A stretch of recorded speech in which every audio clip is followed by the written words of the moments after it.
Once upon a time, in a small town nestled deep in the forest, a group of curious teenagers decided to play with a Ouija board. They had heard stories about the board's ability to connect with the spirits of the dead, and they were eager to try it out for themselves. They gathered in the basement of an old abandoned house where the board had been hidden away for years. They lit candles, turned off the lights, and placed their hands on the planchette. They asked the board questions, and to their surprise, it started to move on its own. At first, they were thrilled. They asked the board simple questions like, "Is anyone there?" and "What's your name?" The board responded with ease, and they started to feel a connection with the spirits they were communicating with.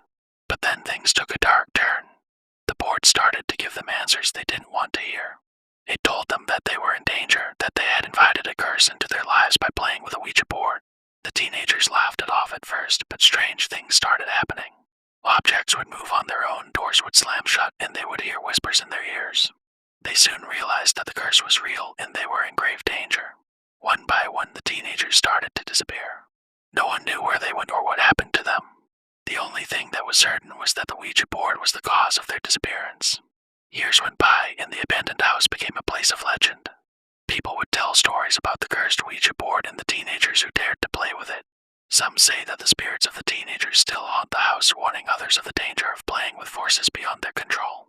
The curse of the Ouija board still lingers to this day.